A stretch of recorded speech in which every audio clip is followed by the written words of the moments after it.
आगरा की जामा मस्जिद का इतिहास देश की सबसे बड़ी मस्जिदों में यह शुमार है।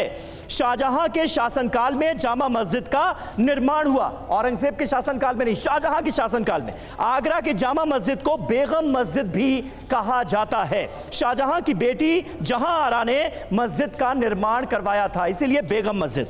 17वीं शताब्दी में 1643 में जामा मस्जिद बनाने का काम शुरू हुआ। कब? 1643 में। 5 साल के बाद 1648 में जामा मस्जिद बनकर तैयार हो गई। 1648। इसके बाद 1658 से क्रूर मुगल शासक औरंगजेब का शासन शुरू होता है।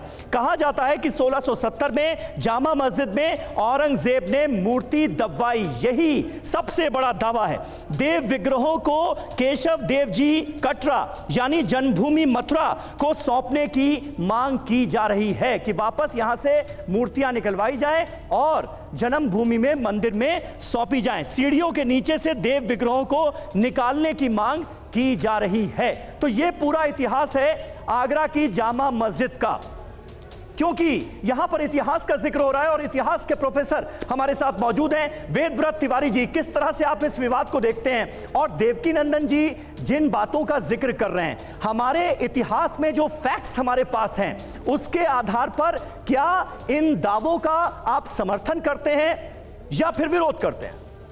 समर्थन या विरोध करने की कोई बात नहीं है। बहुत इतिहास को इतिहास की तरह ही लिया जाना चाहिए, किसी हिंदू या मुसलमान के संप्रदाय के रूप में नहीं। बिल्कुल, इतिहास में तो जो फैक्ट्स होंगे वो होंगे ना, फैक्ट्स के साथ आना चाहिए। जहां तक औरंगजेब के कारस्तानी की बात है, मुझे लगता है कि हिंदुस्तान का नाम सभी हर एक शख्स को पता होगा, जो भी थोड़ी भी इतिहास में रुचि रखते हैं और जो नहीं भी रखते हैं, वो जानते हैं औरंगजेब कैसा शासक था जी। और औरंगजेब के शासक बनते ही अब आप सबसे बड़ा थी उसकी क्रूरता की मिसाल तो उसने अपने 4 भाइयों खास करके दारा शिकोह को मार करके साबित कर दी थी वो कितना क्रूर शासक है। बिल्कुल। और 1670 की जो महाराज जी ने बात की वो बिल्कुल सही बात है, क्योंकि इसका पूरा वेरिफिकेशन हमें मिलता है। एक ग्रंथ है, मैं उसका नाम लूंगा यहाँ पे, वो है मासिर ए आलमगीरी और उसके लेखक हैं वो समकालीन है, फारसी भाषा में लिखा हुआ ग्रंथ है और उसके लेखक हैं इनका नाम है शाकी मुश्ताक खां। अच्छा। जिसमें वो इस प्रकार के मथुरा के, काशी के और साथ ही साथ जो है आपके अयोध्या के बाबरी मस्जिद के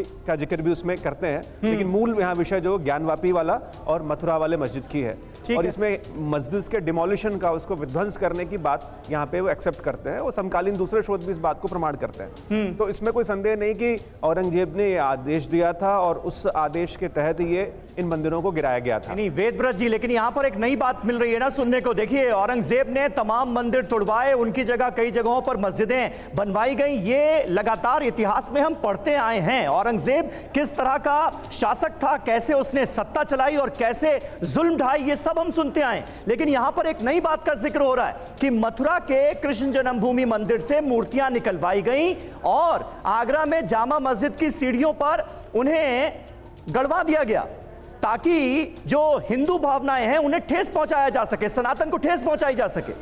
इसका जिक्र मिलता है क्या कहीं? बिल्कुल बड़ी बात नहीं है, औरंगजेब ने ऐसा किया होगा, हालांकि अभी किया होगा। मैं कह रहा हूं कि अभी इस पे फिर तो और अधिक शोध कार्य की आवश्यकता हो सकता है, क्योंकि मोहम्मद गोरी जो उसके पहले महमूद गजनी में जो 1025 में सोमनाथ के मंदिर पे अटैक किया, जिसका सारे इतिहासकार मानते हैं, और उसने सोमनाथ के मंदिर के शिवलिंग को उखाड़ा, वहां की अपार धन संपदा लूट के ले गया। और उस समय भी इतिहासकार अल्फिस्टन है, अंग्रेज इतिहासकार है, उन्होंने भी चर्चा की है कि वो बहुत सारे ऐसे मस्जिदों में उनकी सीढ़ियों के लिए ऐसे शिवलिंग के पत्थरों का इस्तेमाल किया गया। तो इतिहास में ये कोई नई बात नहीं है। जो भी क्रूर या ऐसे शासक रहे जिनके अंदर, ठीक है, लेकिन आपने भी एक सेंटेंस का इस्तेमाल किया कि ऐसा हुआ होगा।